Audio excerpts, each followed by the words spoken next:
ada sekian problem dalam memahami Quran, terutama kalau lewat terjemah. Problem itu bisa gawat betul, bukan gawat-gawatan tapi gawat betul. Misalnya ada ayat begini dan terjemahnya pasti begini. Fa'ainama tuwallu fasamma wajhullah. Kamu menghadap mana saja, di arah manapun, di sana ada ridhonya. Itu kalau hanya pakai terjemah, tentu menjadikan kita sholat bisa menghadap ke timur, ke barat, ke utara, dan ke apa? Selatan. Saya cerita sedikit tentang asbabun nuzul. Memang tema sekarang tentang asbabun nuzul. Dulu Rasulullah SAW ketika di Mekah itu sholat menghadap Ka'bah.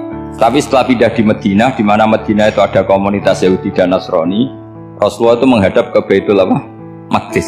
Kira-kira 16 bulan, 16 sampai 17 bulan. Semua riwayat itu kisarannya hanya 16 sampai berapa? 17 bulan. Sehingga orang Yahudi itu bilang begini, Muhammad ini baiklah, meskipun dia membawa agama baru, tapi kiblatnya masih ikut kita, masih baik kan. Setelah 16 bulan, Nabi diperintahkan Allah untuk menghadap ke Ka'bah. Awal liwajaka syatral masjidil haram. Maka orang Yahudi itu berontak. Berontaknya adalah kiblat mereka ditinggalkan. Cara berpikir orang Yahudi itu kiblat mereka ditinggal. Sehingga mereka bilang mawallahum an qiblatihim allati kanu 'alaiha. Apa yang menjadikan umat Islam berpaling dari kiblat Baitul Maqdis. Kemudian mereka provokatif betul. Ini perlu diperjelas. Provokatif. Bilang begini, Inna Muhammadan tahayyara fi din. Muhammad ini bingung dalam beragama sehingga habis ngomong A ngomong B, habis kiblat Ka'bah, kiblat Baitul Maqdis. Sehingga dalam banyak tarikh disebutkan peristiwa kiblat itu terbanyak melahirkan orang murtad, orang yang keluar dari Islam gara-gara provokasi orang Yahudi. Muhammad tahayyara fi din. Muhammad itu bingung dalam menentukan pilihan apa? Beragama. Kemudian walhasil singkat cerita akhirnya Nabi itu madhep Ka'bah. Apa yang terjadi mukjizat itu adalah bahwa agama ini agama yang mewakili semua agama sebelumnya yang masih orisinil. Yaitu Nabi akhirnya berargumentasi Ka'bah adalah kiblat yang asli, yang lebih tua. Terus mereka tanya, buktinya apa? Dijawab oleh Quran, fihi ayatum bayyinatum maqamu apa? Ibrahim. Ka'bah bukti tertua adalah di situ ada makam Ibrahim. Makam itu jejak kaki. Ya kalau bahasa Indonesia makam itu kuburan. Kalau dalam bahasa Arab makam itu jejak apa? Jejak kaki. Sehingga diketahui oleh sejarah dibuktikan di situ ada jejak kaki siapa? Nabi Ibrahim. Sementara nisbatnya Baitul Maqdis itu adalah kepada Nabi Musa dan Nabi Harun. Yang ini adalah turunan dari Nabi siapa? Ibrahim. Hikmahnya apa? Begini, sebagai bukti bahwa Baitul Maqdis pernah menjadi poros Islam atau poros Tauhid, maka Nabi Muhammad pernah disuruh menghadap ke Baitul Maqdis. Buat inget-ingetan kalau ini pernah menjadi poros apa? Tahu? Tapi tetap tua-tuaan masih tua apa? Nah, kenapa tua Ka'bah tadi? Karena Ibrahim adalah Abul Anbiya, bapak dari para. Dan di situ ada jejak kakinya. Fihi ayatum bayyinatum maqam. Bukti itu belum cukup. Dibuktikan lagi bahwa Ismail kecil itu hidupnya di Ka'bah. Kita tahu sa'i baina Safa wal Marwah adalah karena Siti Hajar sedang mencari apa? Jadi ada bukti sekian, bukti empirik bahwa Ibrahim itu kiblatnya itu Ka'bah, bukan Baitul. Sehingga ada kata-kata fihi ayatum bayyinatum maqamu. Nah, tanpa ngerti asbabun nuzul, kamu akan mengartikan fa'ainama tuwallu fasamma wajhullah itu salah. Karena di situ kamu menghadap mana saja, maka di situ ada ridhonya. Maka para ulama memberi catatan, maksudnya begini, kamu menghadap kemana saja, asal itu yang diperintahkan Allah, maka di situ ada ridhonya.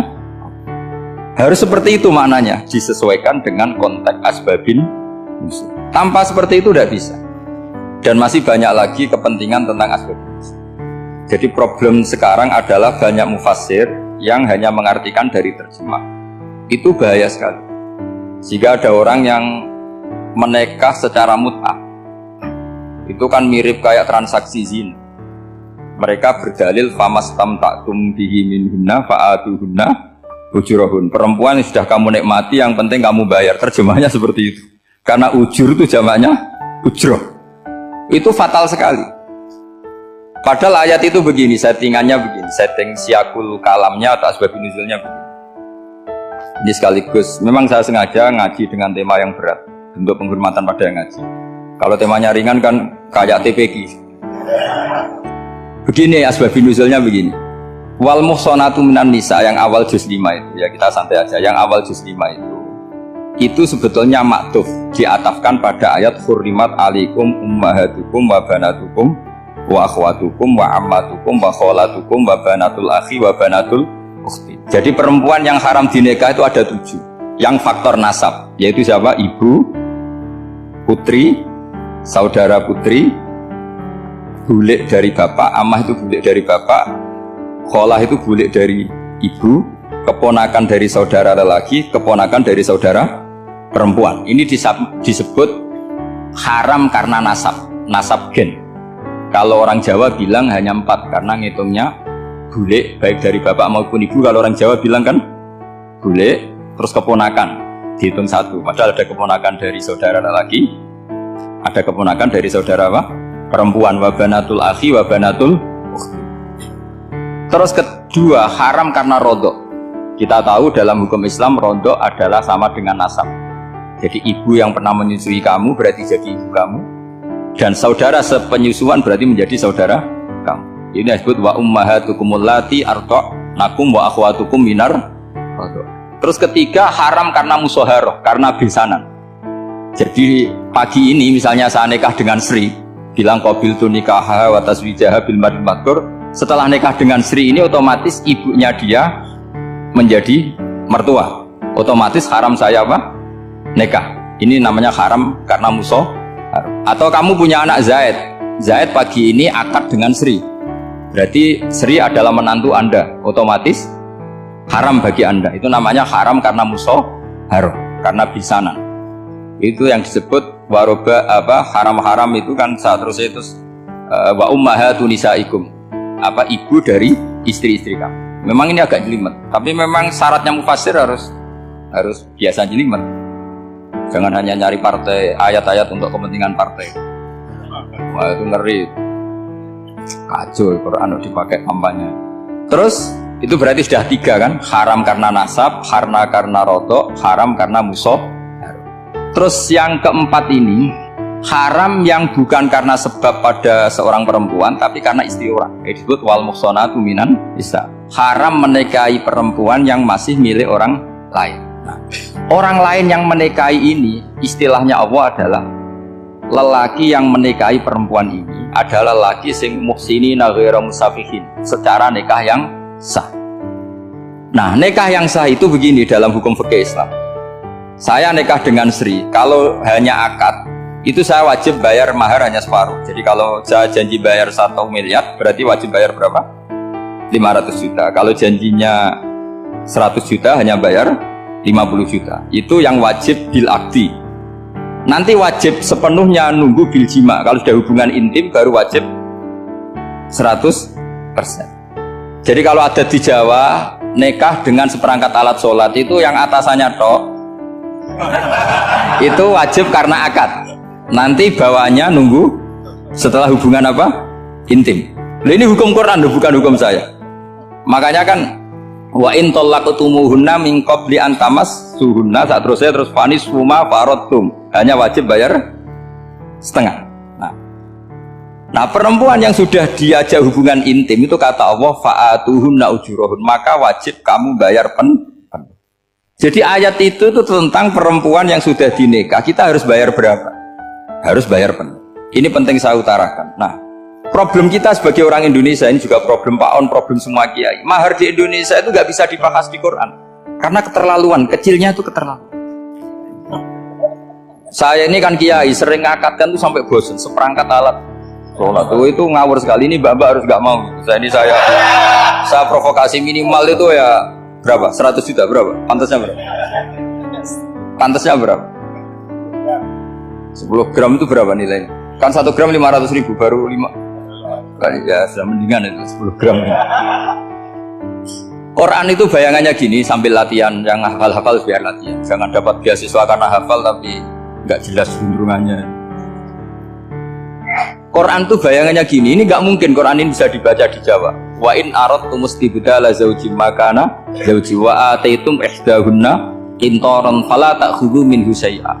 Jika kamu nikah sama seorang perempuan, kemudian kamu cerai, maka mahar yang sudah kamu berikan jangan ambil lagi. Karena mahar di Arab itu mahal, 100 juta, kadang mobil Alphard, kadang GMC. Sehingga setelah menceraikan tuh kebayang menarik. Kok enak, dulu saya memberikan itu kan karena dapat servisnya, sekarang sudah saya cerai, saya tarik. Kalau mahar di Indonesia kan seperangkat alat sholat. Jadi gak kebayang ada kalimat fala ta'khudhu minhu jangan ambil lagi. Kebayang ngambil aja enggak? Apalagi kalau nikahnya sudah 2 tahun kan sudah lusuh, sudah. Tapi kalau di Arab itu kebayang karena mahal. Makanya orang Arab suka nikah orang Indonesia karena murah. Jadi bahasa kintoron tuh harta yang enggak ternilai. Wa ataitum ihdahunna kintoron. Yang enggak ternilai, mahal betul. Itu pernah saya hitung, ada yang mahar itu 400 juta, ya sekira segitu. Nah makanya setelah dicerai Allah memperingatkan, setelah kamu kasihkan ya jangan minta lagi. Kenapa kepikiran minta? Karena jumlahnya besar. Kalau di Indonesia kepikiran nggak minta, nggak kepikiran, saking kecilnya. Seperangkat alat sholat kadang 1 juta. 1 juta itu setelah hubungan intim, sebelumnya yang wajib hanya 500. Itu kan nggak kebayang. Makanya susah ngartikan Quran di Indonesia, kadang susah karena kadang terlalu. Itu pernah Sayyidina Umar radhiyallahu anhu pernah bilang begini, wahai para perempuan, mahar itu jangan mahal-mahal, kasihan para lelaki. Itu ada perempuan alimah ya, orangnya alim betul. Itu usul langsung gini, ya Amirul Mukminin, laisa dzalika laka ya Amirul Mukminin. Waqad qala ta'ala wa atiitum ihdahunna qintaran. Kamu hanya seorang Amirul Mukminin, tidak berhak bikin aturan pembatasan mahar. Allah saja tidak batasi, kenapa kamu batasi? Sehingga dulu yang namanya nikahnya Sulaiman Agung atau Jamaluddin siapa Ratu Agung, kalau hadiah ya sampai tas mahal itu kan dari bahasa Arab mumtaz mahal. Mumtaz itu istimewa, mahal itu tempat. Dia punya istri yang sangat dicintai, dikasih hadiah mumtaz mahal. Silat Jawa jadi apa? Tas mahal. Itu sama Mujidulil Albab kalah. Itu kalau cerai kan kepikiran minta lagi, dikasihkan yang baru. Tapi kalau di Indonesia tidak mungkin karena apa tadi? Seperangkat alat sholat. Begitu nyari yang murah lagi. Yang bagus kitanya, bungkusnya yang bagus. Maka nggak mungkin kita maknani Quran tanpa mengenal yang bernama asbabin. Karena makna ayat itu bisa kacau kalau kita tidak tahu asbabin. Yaitu kayak tadi makna fa'ina matuwalu fasamma wajibwa. Itu maknanya kan kamu menghadap mana saja, boleh saja di sana ada ridhonya Allah. Berarti kan bisa ke timur, ke selatan, ke utara, ke barat. Itu bahaya betul. Sehingga kata ulama harus mengkaji asbabin supaya porsi ayat ini sampai semana jauhnya itu kita tahu. Tanpa tahu itu tidak bisa. Begitu juga menyangkut kiblat. Sekarang saya tanya, kemarin kan ramai dulu di Kemenak, kiblat semuanya diukur dengan GPS, terus beberapa masjid dikomentari salah karena diukur pakai apa? GPS. Kalau dalam bahasa falak disebut yaumarostil kiblat. Memang bisa diilmoni. Tapi pertanyaannya begini, dari awal Allah ngendikan fawalli wajhaka syatral masjidil haram. Kamu yang penting sholat itu menghadap masjid. Masjid itu ya bangunan. Sehingga kata Ibnu Abbas yang diriwayatkan banyak ulama mengatakan Al-Ka'bah kiblatun li ahlil masjid wal masjid kiblatun li ahlil haram wal haram kiblatun li ahlil masyriq wal maghrib. Jadi kalau orang di dalam masjid kiblatnya harus Ka'bah. Di luar masjid kiblatnya asal bangunan Masjid Haram. Tapi di luar sini kayak di Indonesia boleh semua tanah haram. Kenapa begitu? Kata Ibnu Abbas karena Quran turun di lisanin Arabiyyin. Jadi kalau orang Jogja kalau mau ke Jakarta arahnya kemana? Barat. Itu sebetulnya ketika Anda ke barat itu persis Jakarta apa bisa saja lepasnya itu Pangandaran. Tapi orang itu akan bilang kalau ke barat ya ke Jakarta. Meskipun presisi Anda tepatnya di Pangandaran. Nah kiblat seperti itu, asal orang menghadap ke barat itu orang sudah bilang ke nggak usah sedetail misalnya harus pas Ka'bah. Saya pernah debat sama tim ahli Kemenak. Nggak bisa Gus, sekarang ada GPS harus tepat Ka'bah. Terus saya bilang gini, kalau teori Anda benar, berarti semua masjid luasnya maksimal 16 meter. Ka'bah itu luasnya hanya 16 meter. Berarti Masjidul Albab yang pojok sana sama pojok sana, kira-kira itu ya sudah tidak kena Ka'bah. Kalau harus tepat, Ka'bah itu kan diameternya hanya 16 sampai 18 kalau nggak salah. Berarti semua masjid kalau ingin tepat Ka'bah harus pas 16. Kalau terlalu luas pilihannya harus cekung. Kan jadi aneh. Makanya saya itu sering Pak, dulu saya ini biasa debat fikih. Kalau di tradisi pesantren namanya Basul Masail. Saya punya teman yang paling kurang ajar, yang paling saya kenang dalam panjang sejarah. Dulu itu kalau debat fikih itu ya seru. Kalau aturan fikih kan gini, soft paling baik itu kan soft pertama, baru kedua, baru ketiga. Yang paling keren kan soft awal, soft. Terus teman saya bilang gini Pak, Ya kalau gitu gini aja Gus, desain masjid itu memanjang utara selatan. Biar semuanya soft awal. Gara-gara didesain begini kan ada soft 2, soft 3. Apa susahnya kita bikin mulai awal supaya masjid itu memanjang utara apa? Selatan, supaya semuanya soft awal. Ya kalau ada hukum ya diimplementasikan dalam desain bangunan katanya. Itu kan kacau. Terus akhirnya saya jawab, lalu setelah begitu yang paling afdol siapa? Yang dekat imam. Ya sudah, bikin cekung saja kalau gitu. Artinya gini ya, beragama itu yang sehat. Jadi beragama itu berdasar riwayat. Pernah ada ulama yang hitung, Madinah menghadap Ka'bah itu ya tidak pas. Pernah dihitung pakai GPS. Kiblat Madinah ke Ka'bah itu ya tidak seperti yang pernah dianjurkan Kemenak. Karena apa? Agama ini ngikuti bilisanin arabiyyin. Seperti jenengan gini. Semua ini istilahnya apa? Menghadap Gus Bah. Padahal ada yang agak sana. Semuanya ngaji sama siapa Gus? Ya sudah. Istilahnya bertatap muka. Memangnya kita benturan. Ini bahasa. Jadi seperti ini semua namanya apa? Berhadap. Padahal ada yang agak samping. Ka'bah juga gitu. Sebenarnya tidak se-ekstrim yang dibayangkan orang-orang. Cuma kalau bisa tepat, ya kita harus tepat. Tapi tetap saja tidak perlu 16 apa? Meter. Fa'aina ma tuwallu fatamma wajhuhu, itu artinya menghadap.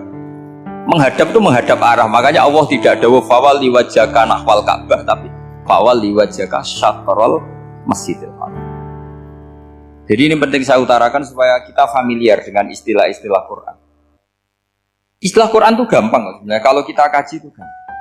Problem kita tidak pernah mengkaji, jadi semuanya asing. Kalau kita mengkaji itu gampang sekali.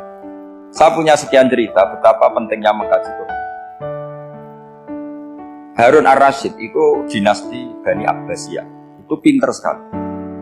Ada seorang ustadz yang agak ekstrim, itu datang ke Harun ar-Rasyid. Ya Amirul Mukminin, inni nasihun laka famusaddidun alaika. Fala tajidanna alayya fi nafsika syai'an. Saya mau nasihati kamu, tapi saya mohon jangan masukkan lagi. Karena nasihat ini penting.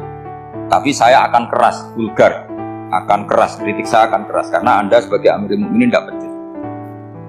Apa kata Amirul Mukminin Harun ar-Rasyid? Uskut ya Ustadz. Sebagai riwayat uskut ya jahil. Kamu itu Ustadz bodoh, tidak usah banyak omong. Terus ditanya, kenapa saya bodoh? Terus dibacakan ayat faqula lahu qawlan layyinan la'allahu yatadzakkaru aw yakhsha. Inna Allaha ta'ala qad arsala man huwa khairun minka ila man huwa syarrun minni. Wa ma'a dzalika qala ta'ala faqula lahu qawlan layyinan. Allah pernah menugaskan seorang yang lebih baik ketimbang kamu, yaitu Musa dan Harun. Musa dan Harun adalah seorang nabi. Kepada orang yang lebih buruk ketimbang saya, yaitu Fir'aun. Itu saja etikanya faqula lahu qawlan layyinan. Kamu kalau ngomong yang halus, yang baik, yang berperadaban, kok kamu sama saya mau kasar? Akhirnya ustadznya ternyata pinter kamu. Yes, pinter aku. Jadi semudah itu. Allah itu menugaskan orang yang lebih baik ketimbang kamu, yaitu Nabi Musa, kepada orang yang lebih buruk ketimbang saya, yaitu Fir'aun. Itu saja ada etikanya. Kok kamu sama saya mau tambah etika? Mau main kasar hanya karena kamu merasa nasihat Anda benar? Jadi gampang sekali memahami Quran. Tapi lagi-lagi memang bagi ahlinya. Tapi ini saya bantu supaya sampean jadi ahli apa? Quran. Meskipun ngajinya sebulan sekali. Sudah sebulan sekali tidak punya kitabnya. Sudah. Jadi ulama dulu kalau belajar Quran itu gampang. Saya berkali-kali cerita. Yang kitab saya baca di rektorat namanya Syajaratul Ma'arif. Itu kalau cerita bikin judul itu enak sekali. Babuna fil ibad bikulil bilad. Bab seseorang di mana saja hidupnya harus bermanfaat. Terus dalilnya itu hanya mengutip makalahnya Nabi Isa, wa ja'alani mubarakan ainama. Ciri utama seorang nabi apa? Saya di mana-mana adanya berkahi orang lain. Jadi berkah bagi orang lain. Maksudnya tidak jadi problem bagi orang lain. Artinya kamu hidup entah di Jogja seperti Pak Ono orang Jember, saya orang Kembang. Hidup di Jogja manfaat, di Jember ya manfaat, di mana-mana. Saya pernah di Korea seminggu ya manfaat. Saudara kita TKI yang di Korea ya manfaat, di sana bikin masjid, bikin apa. Karena ngendikane Allah menceritakan Nabi Isa siapa? Wa ja'alani Mubarokan ainama kun. Saya adalah orang yang dimana-mana berkah. Artinya manusia eksistensinya harus seperti itu, hidup di mana saja. Gampang sekali memahami. Pernah Imam Syafi'i ditanya, kalau kamu nggak kehilangan air atau nggak ada air di satu daerah, cari-cari dulu sampai nggak ketemu. Setelah nggak ketemu air, baru kamu boleh tayam. Imam Syafi'i ditanya, apa dalilnya harus mencari dulu? Kalau nggak ada air ya langsung tayamum saja. Kenapa harus nyari-nyari dulu? Jawabnya Imam Syafi'i itu gampang sekali. Qala ta'ala falam tajidu ma'an. Kemudian kamu tidak menemukan, di mana-mana tidak menemukan setelah mencari. Kalau belum mencari namanya tidak tahu. Kan ayatnya kan falam tajidu ma'an. Kemudian kamu tidak menemukan air. Tidak menemukan tuh nyari dulu apa langsung ambil sikap? Nyari dulu baru kesimpulannya tidak ketemu. Kalau belum pernah nyari namanya tidak tahu. Segampang itu ulama dulu memahami Quran karena konstruksinya utuh. Yaitu mereka tahu betul bahwa Quran itu bilisanin Arabiyim. Ketika Futuhat Syam dulu itu dikuasai tentara Romawi. Era Sayyidina Umar Futuhat. Yerusalem dikuasai tentara Islam. Itu awal Sayyidina siapa? Umar radhiyallahu anhu. Ketika Futuhat mau ada pesta besar-besaran. Tapi Umar menolak. Ketika menolak, kenapa Anda menolak? Beliau hanya baca ayat Innallaha ta'ala ayyara qauman faqala adhabtum thayyibatikum fi hayatikumud dunya. Allah itu mengkritik satu komunitas kaum yang zaman di dunia menghabiskan semua kenikmatan.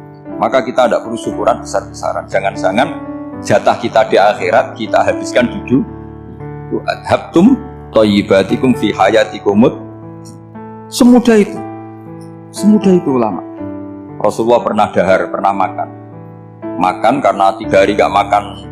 Cara di Indonesia gak makan nasi, gak makan daging, sudah lama sekali. 3 hari Nabi hanya makan kurma dan air putih. Pernah Nabi gak makan roti sampai 3 hari. Kalau Indonesia mungkin gak makan nasi. Di hari ketiga ada sahabat yang berbaik hati, Nabi disembelihkan kambing, dipotongkan kambing, Nabi disuruh dahar. Itu baru dahar setengah piring, Nabi berhenti. Ketika ditanya, setengah piring itu kan sudah kuat untuk sholat, untuk apa sudah kuat. Ditanya, ya Rasulullah kenapa berhenti? Bukankah engkau tidak makan ini 3 hari? Nabi menjawab, walatus alumna yauma idzin anin naim. Semua nikmat yang saya rasakan nanti ada pertanggungjawaban. Makanya saya tidak ingin banyak. Wah itu kalau diterapkan di sini nggak populer. Makanya saya tahu gayanya ngaji Quran itu nggak siap dengan konsep-konsep Quran itu. Jadi segampang itu orang-orang dulu. Nah karena apa ya tadi?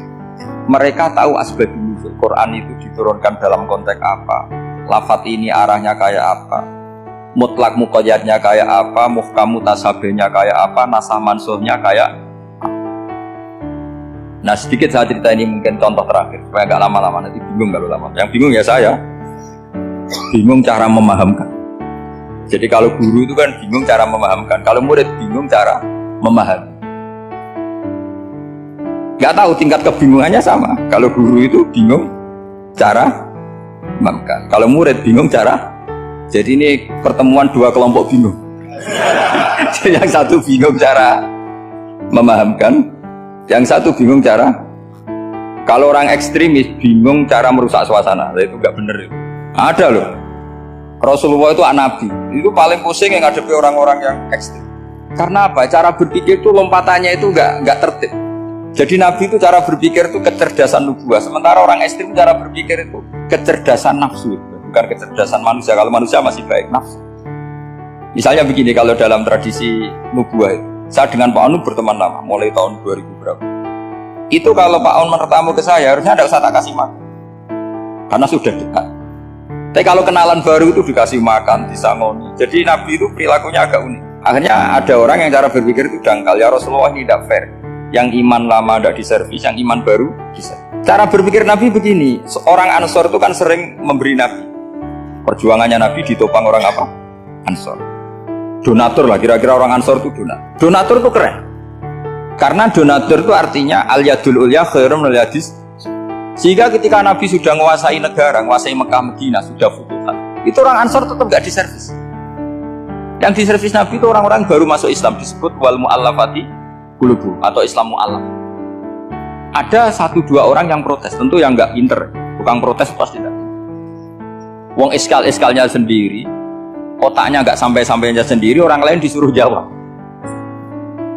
Makanya di sini tidak ada tanya jawab. Nanti iskal kamu sendiri, bingung kamu sendiri. Saya disuruh jawab. Berarti Gus Pak nggak mau ditanya. Ya memang nggak mau karena tadi jawab sendiri aja. Nanti pinter sendiri. Kapan-kapan pinter sendiri. Akhirnya tanya begini. Cara tanya gini. Ya Rasulullah, ini nggak fair. Orang sudah Islam lama setelah negara terbuka milik Anda, setelah kita menang, setelah kita menguasai negara, tidak kamu servis. Sementara yang baru Islam kamu. Nabi itu bertanya senyum-senyum, rileks saja. Lama-lama tambah ekstrim pertanyaan. Kata Umar, ya Rasulullah saya beri izin untuk membunuh orang ini. Umar itu pikirannya karena mangkel lo Nabi.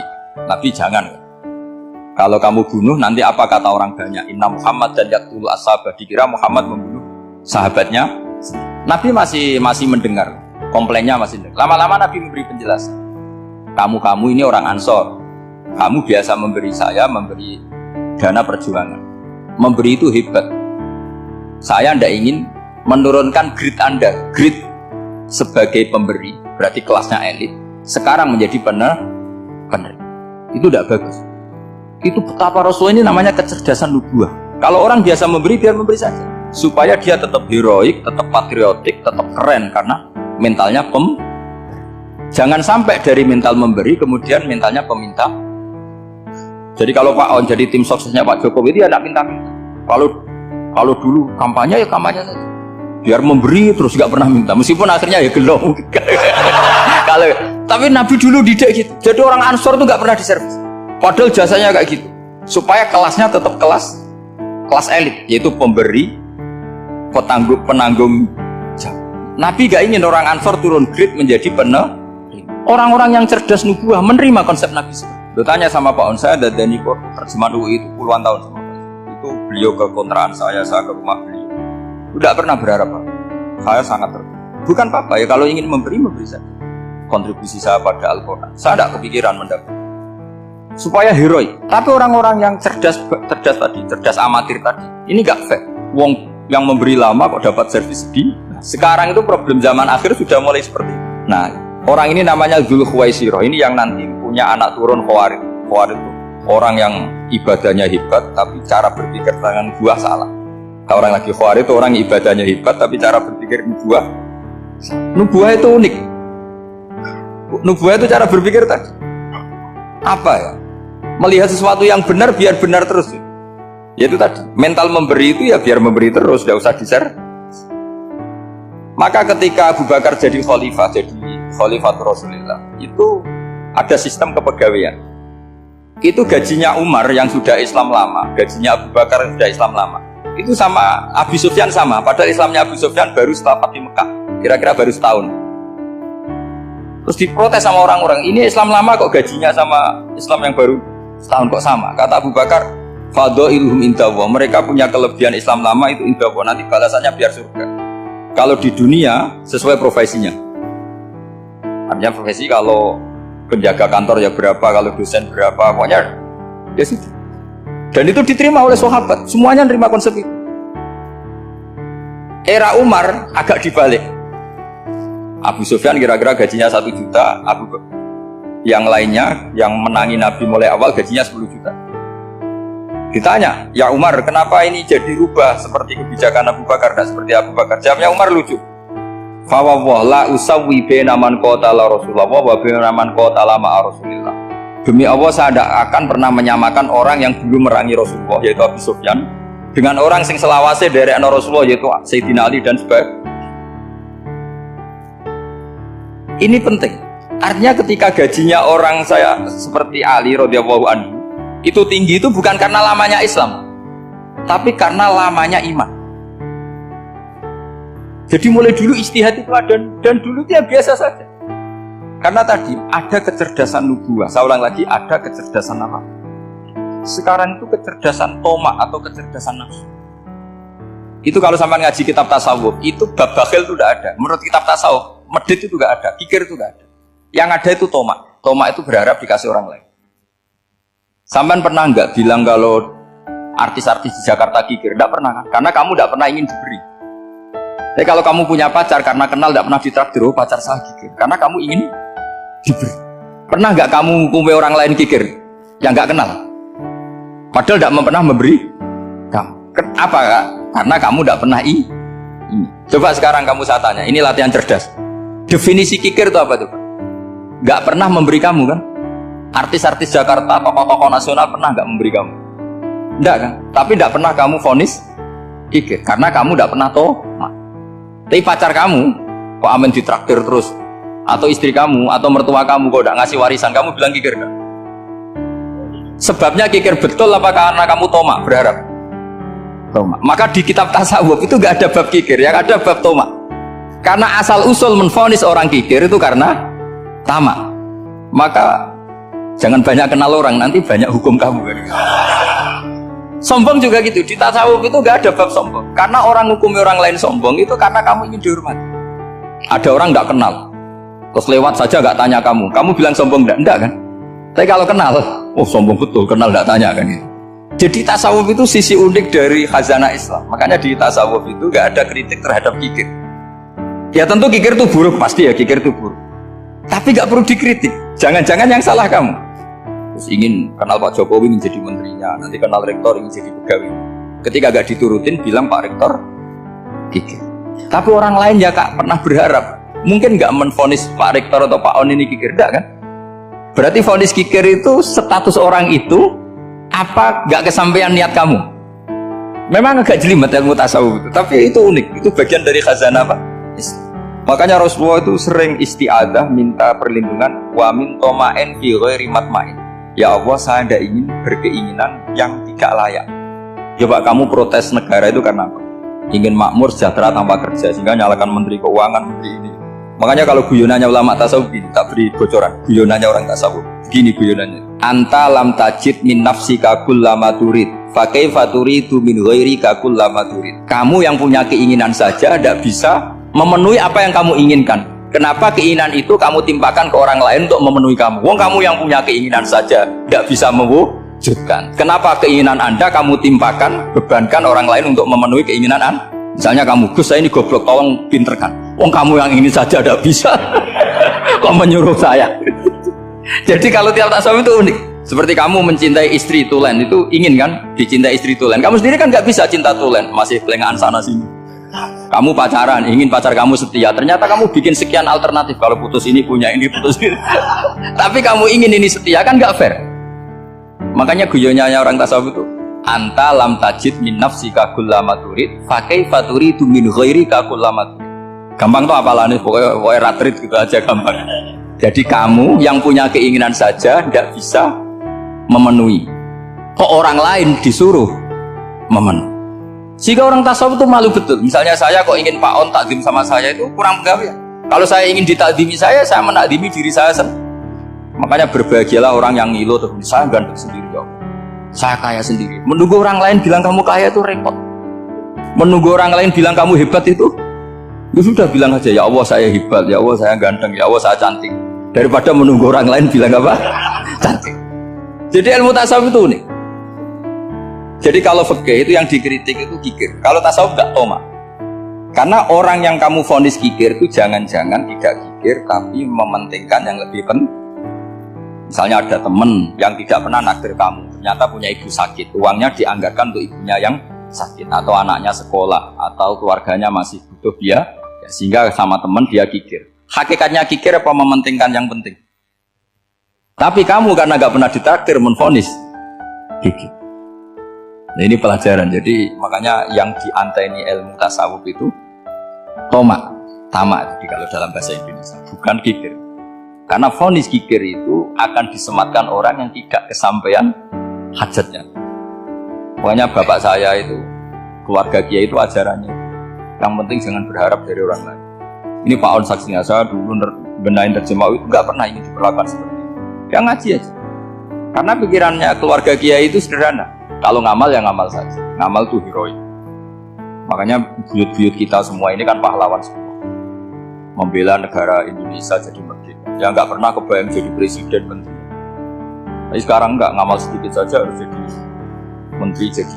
Ini bahaya kalau dalam kelangsungan bernegara karena orang biasa transaksi. Awal negara ini dibangun berdasar heroik, bukan berdasar apa? Transaksi. Tapi sekarang orang akan membiasakan itu apa-apa itu transaksi. Nah, ini tidak bagus untuk kelangsungan bernegara. Apalagi kelangsungan beragama. Sehingga seperti saya ini masih punya desa-desa binaan di Sragen, di pedalaman Papua sekalipun. Saya punya santri banyak di Papua. Itu kalau cerita itu unik-unik. Itu mau Jumatan, itu nggak ada orang Papua. Sudah datang setengah 12, itu datangnya 3 jam. Di situ mau ketemu santri 3. Akhirnya mereka tanya gini, Pak. Pertanyaannya itu, Gus, boleh nggak Jumatan orang 3? Secara fikih Syafi'i kan harus orang 4. Kemudian mereka tak bilang, buat sholat duhur saja. Mereka nggak mau. Wong Jumat-Jumat kok duhur. Harinya kan Jumat, masa sholatnya? Sehingga kita yang jadi kiai akhirnya nyari fikul madzhabil arba, nyari fikih madzhab. Ternyata Imam Malik membolehkan orang 6. Ada yang bilang 12. Yang penting keceluk jampun itu kelompok. Kalau 3 kan belum keceluk apa? Belum disebut apa? Ini penting saya utarakan supaya kita berjuang itu bukan karena selfish seperti ini. Tapi yang namanya dakwah itu menjadikan orang tidak tahu menjadi tahu. Termasuk kepada desa-desa tertinggi. Sama. Yang namanya menteri itu pembantu presiden untuk memenuhi kebutuhan rakyat tadi. Sekarang misalnya menteri pertaniannya itu hebat, cerdas, tapi petani nggak mau nandur padi, mau apa? Coba yang membantu ketahanan pangan itu para petani mau nanam padi apa karena menteri pertanian? Karena petani mau nanam. Ya sudah GR saja, kita pembantu presiden semua. Karena ikut menyumbangkan ketahanan pangan. Tapi kamu kan nggak digaji, kita keren, ngamal tanpa harap gaji. Ini penting supaya Anda itu nggak hati kecil gitu. Ikut menyumbang negara tanpa ingin dapat gaji. Keren nggak? Nah itu nubuah. Apa? Nubuah. Orang Ansor itu seperti itu. Sehingga ketika Rasulullah wafat dan ada kompetisi kepemimpinan, itu orang Ansor gak ikut. Sudah kita makmum saja, silahkan dibagi di. Saking baiknya orang. Nah, makanya saya ulang lagi ya. Kecerdasan nubuah ini yang gak difahami orang Khawarij. Orang Khawarij cara berpikir yang kerja banyak harus dapat. Sementara kecerdasan nubuah enggak, yang biasa memberi terus memberi saja biar derajatnya tetap al-yadul ulya. Bismillahirrahmanirrahim. Ini saya baca supaya dapat berkahnya ulama-ulama dulu, karena ini dikarang oleh ulama yang dipakai rujukan seluruh dunia. Begini, qala Ibnu Taimiyah ma'rifatu sababin nuzuli yu'inu ala fahmil ayat. Jadi mengenali asbabun nuzul itu membantu memahami secara benar ayat itu.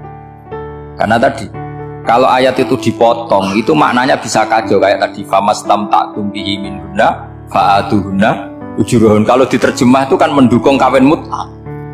Kalau terjemahnya saja perempuan siapa saja yang pernah kamu nikmati, yang penting kamu bayar, itu kan aliran sesat dan menyesatkan. Itu konteks asbabun nuzul tidak seperti itu.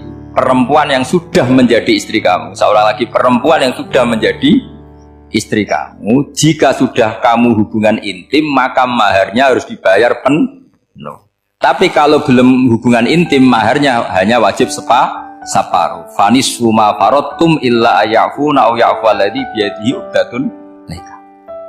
Tapi tadi kalau di Indonesia gimana Gus? Ya itu yang repotnya. Maharnya itu tadi mau kena atasan dan apa? Bawahan. Wah kacau kalau di Indonesia. Sehingga kita bingung kalau dalam logika Arab kan gitu. Bayangannya kalau cerai, kata Allah fala ta'khudhu minhu syai'an. Harta yang sudah kamu berikan ke istri jangan diambil. Sampai dilarang ngambil tuh karena jumlahnya banyak sehingga kepikiran ngambil. Kalau di Jawa nggak usah dilarang, sudah tidak akan ngambil karena rukuhnya sudah lusuh. Itu susahnya baca Quran di Jawa ya. Karena dari awal maharnya terlalu apa? Kecil. Terus beliau Imam Suyuti termasuk di sini menyontohkan yang pasti salah kalau difahami, yaitu tadi ayat apa itu fa'inama tuwallu fastamman wajib. Jadi beliau terus meringatkan betapa pentingnya mengenali asbabin. Karena asbabun nuzul itu gampang. Saya ulang lagi, asbabun nuzul itu gampang. Gampangnya begini ya, kan ada satu peristiwa, misalnya begini, Rasulullah itu kan mengkritik penuhanan Lata dan Uzza, berhala-berhala itu dituhankan, dikritik sama Rasulullah. Kemudian mereka begini, karena mereka biasa personifikasi Tuhan, Muhammad, kalau Tuhan itu tidak Lata Uzza dan itu terbuat dari batu, lalu Tuhan Anda itu dari apa? Amin fiddotin audhabin, lalu Tuhan Anda ini dari emas apa dari perak? Karena mereka nggak bisa membayangkan Tuhan tanpa dipersonifikasi. Terus Allah menurunkan qul huwallahu ahad, Allahus somad, lam yalid wa lam yulad wa lam yakul lahu kufuwan ahad. Karena otaknya mereka sudah begitu, yang namanya Tuhan itu harus dipersonifikasi. Makanya saya kemarin di Korea seminggu, cerita yang paling unik gini Pak On, ada bos Islam, ada bosnya TKI yang baik. Mereka mengizinkan pekerjanya sholat. Bareng sholat tuh diingeti ke atas ke bawah, kok gak ada arcanya. Sehingga setelah sholat dibilang, apa saya berikan berhala sekalipun, karena gak kebayang ada orang sholat kok tanpa berhala, tanpa Tuhan. Yang kamu sembah itu mana? Kok gak ada? Apa tak belikan? Jadi unik. Nah teman saya yang satu unik lagi, dia termasuk pegawai Garuda yang dereno saya ke Korea itu orang pegawai Garuda. Dia karena orang kaya biasa ke Eropa kemana-mana. Singkat cerita dia sholat di mall karena nganggep Korea itu sudah negara maju kayak Eropa. Setelah sholat di mall pas asar itu, security-nya nelpon polisi. Pak polisi di sini ada ritual teroris. Jadi kalau menamakan sholat itu ritual. Jadi artinya apa? Ritual-ritual yang kita lakukan itu macam-macam cara pandang. Orang ateis itu kan Cina kan Korea itu kan ya Cina lah, Korea, Jepang, RRC itu kan sipit gitu. Itu ya yang namanya ibadah sembahyang harus ada patungnya atau ada arcanya atau ada benda-benda. Orang Islam kan nggak ada sama. Makanya mereka itu kok bisa? Problemnya kita, saya ulang lagi, ini problemnya. Problemnya kalau ada itu ya repot. Begini misalnya, ini masih tentang asbabun nuzul. Ini contoh terakhir tentang masih asbabun nuzul. Umar radhiyallahu anhu, sahabat Umar itu kalau mencium Hajar Aswad itu sambil gedumel. Tidak berdoa tapi gedumel. Masyhur. Itu ada di Bukhari. Alim tu annaka hajarun la tadurru wa la tanfa walau la anni ra'aitu Rasulullah wa qabbalaka ma qabbal. Saya tahu loh. Nyium Hajar Aswad dicium, tapi sambil gedumel. Saya tahu loh, kamu hanya batu, gak mandoroti, gak manfaat. Kamu jangan GR, saya cium itu jangan GR. Kalau saja saya tidak melihat Rasulullah mencium kamu, maka saya ada sudi nyium kamu. Dah gitu aja. Terus itu tiap nyium Hajar Aswad itu tidak doa. Kalau kamu kan gak minta kaya, minta macam-macam. Kalau Umar malah gedumel. Nah, kenapa demikian? Itu ada asbabun nuzulnya. Umar itu saksi sejarah. Ketika Rasulullah Fathi Mekah, Nabi kan tawaf terus mencium Hajar. Itu di belakang masih banyak orang kafir. Kebetulan Umar masih di sana. Sudah Islam Umar, tapi dia di belakang. Dengar orang-orang kafir, Muhammad itu tua aneh. Katanya melarang nyembah batu. Ternyata dia nyembah batu. Jadi Nabi nyium Hajar Aswad itu dikira nyembah. Katanya ngelarang nyembah batu, tapi dia kok nyembah batu. Karena Nabi mencium Hajar Aswad. Nah, karena untuk menghilangkan stigmasi itu, Umar tiap nyium Hajar Aswad itu ngomong gitu. Kan ada sound system, mungkin jadi sound system supaya jelas bahwa penciuman ini bukan karena menyembah. Artinya mudah sekali kenapa Umar ngomong gitu, karena asbabun nuzulnya seperti itu. Coba kalau kamu udah tahu asbabun nuzul, Umar maksudnya gimana? Gak doa, gak apa kok malah ngomong gitu kan. Tapi kalau kamu tahu asbabun nuzul Umar itu yang mendengar komentar orang sama ketika kita tawaf itu kan 3 pertama kan kita lari-lari kecil. Itu ceritanya juga gitu. Rasulullah itu hidup di Medina, terus diterkenalkan miskin. Medina itu kota wabak, kota penyakit endemik. Dulu Medina Yasrib itu kota endemik. Sehingga kata orang kafir-kafir Mekah, yaji uliha dalbet kaumun kot wahanat huma Yasrib. Nanti akan datang satu komunitas kaum yang sudah lemas karena kena penyakit TBC dari Yasrib.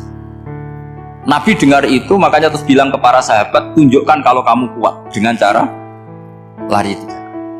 Terus pakai pakaian yang kelihatan maco, yaitu yang dipakai lelaki. Bahunya dikelihat. Nah, setelah Rasulullah wafat, Umar menggantikan beliau setelah Abu Bakar. Umar bilang gini, sebetulnya tawaf seperti ini, yaitu lari pertama 3 putaran pertama lari dan memperlihatkan pundak seakan-akan orang maco itu sudah nggak perlu, karena alasan itu sudah tidak ada. Tapi ini tinggalan Rasulullah, maka jangan rubah ya, tetap seperti ini. Akhirnya meskipun sudah tidak ada alasan tadi menjawab stigmasi orang kafir, tetap tawaf seperti. Jadi memang agama itu unik. Kadang kita harus tahu alasannya, tapi alasan itu kalau menjadi mahatul hukmi, pijakan hukum sah. Misalnya kamu terus bilang gitu, ya berarti tawaf sekarang bebas, gak perlu seperti itu, kan alasan itu sudah ada.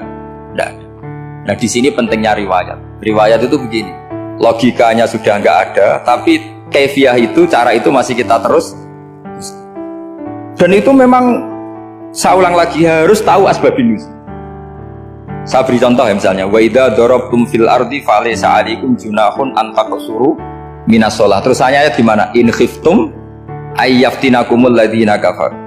Jika kamu pergi dalam keadaan takut ditangkap orang kafir atau takut diculik orang kafir, maka kamu boleh mengqasar salat. Itu jelas ada ayat in khiftum ayyaftinakumul ladzina kafar. Jika kamu takut diculik orang kafir.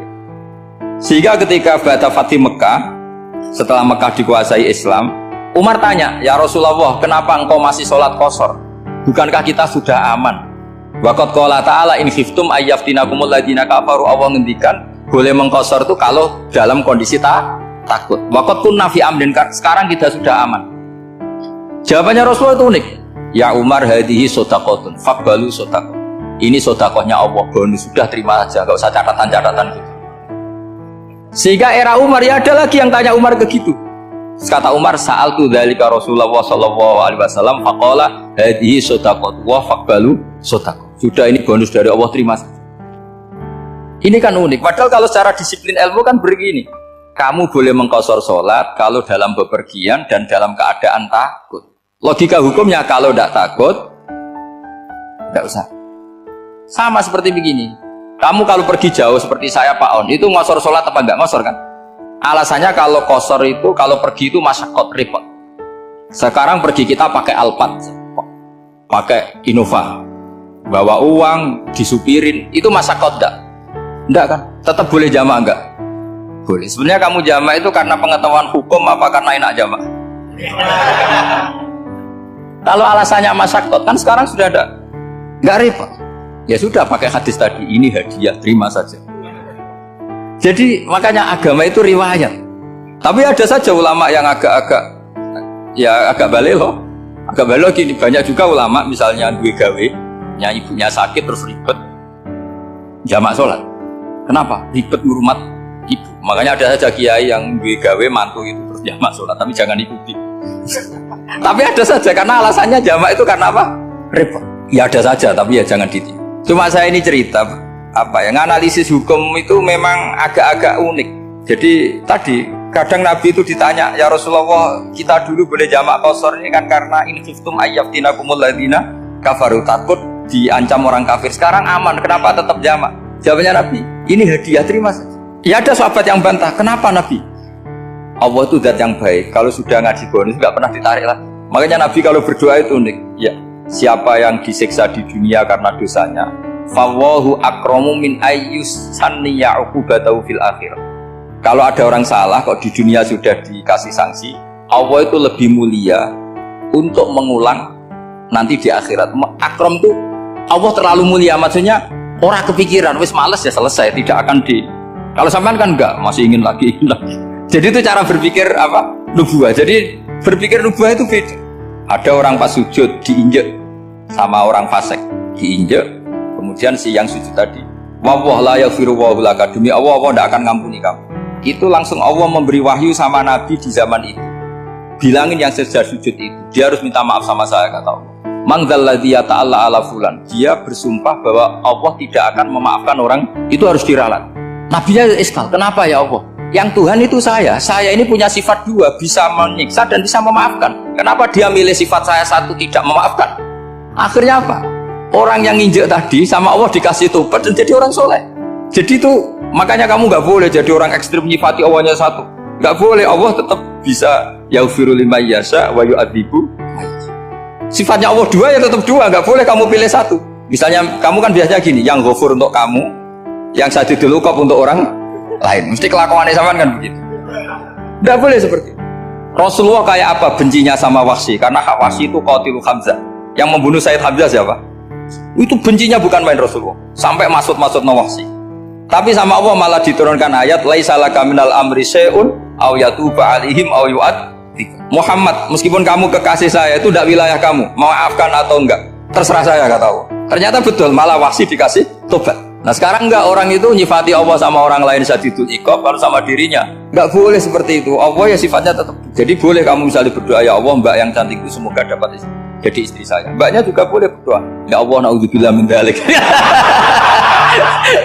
Jadi ini adu kekuatan, nanti terserah nanti Allah pihak yang mana. Kayaknya pihak yang perempuan. Karena kasihan kan kalau cantik dapat orang apa? Saya tuh andaikan boleh fatwa fikih, yang saya haramkan tuh orang jelek dapat orang jelek. Karena kasihan anak-anaknya, tahu-tahu jelek banget. Jadi kan kasihan itu. Jadi dalam Islam itu seperti itu. Jadi apapun benci kita sama musuh kita, Allah bisa saja memperlakukan musuh kita secara baik. Karena Allah itu yaghfir. Tetapi kita harus sifati Allah yaghfiru liman yasha wa yu'adzibu. Jangan karena kita benci seseorang seakan-akan Allah sama dia pasti menyek. Itu yang dicontohkan Allah kepada Rasulnya, itu beliau tidak cocok sama Wahsy, malah Wahsy dikasih petunjuk. Makanya terus ada ayat apa, laisa laka minal amri syai'un aw yatuba alaihim aw yu'adzib. Muhammad, tidak wilayah kamu saya menentukan mengadab atau mengam. Makanya rata-rata kiai ulama itu halim, orang halim itu rileks, layinal janib, tidak gampang menvonis orang lain. Biar Allah tetap dengan sifatnya yaf'alu ma biasa, bahwa Allah bisa melakukan apa saja. Soal kamu benci sama seorang, benci saja atas nama kamu, jangan nyatut-nyatut Allah. Misalnya kamu cinta seseorang, wah ini yang calon presiden ini harus jadi presiden. Ternyata Allah menghendaki jadi menteri, mau apa? Ya Allah yaf'alu ma biasa, mau apa coba? Yang kiai atau Pak On, di KAI, pantasnya kan menteri agama itu Pak On. Tapi kalau Pak yang takdir gitu mau apa, ya sudah, Allah ya falu, santai. Itu rileksnya ahlul ilmi, ya sudah santai saja. Ini negaranya Allah, ini kerajaan Allah, ini buminya Allah, ya Allah biarin ya falu. Mas, jadi Tuhan Allah kamu yang repot. Jadi Tuhan itu Allah kamu yang repot. Ya Allah biar tetap ya falu, mayasa. Allah boleh ya firin mayasa, ya tibu mayasa. Assalamualaikum warahmatullahi wabarakatuh.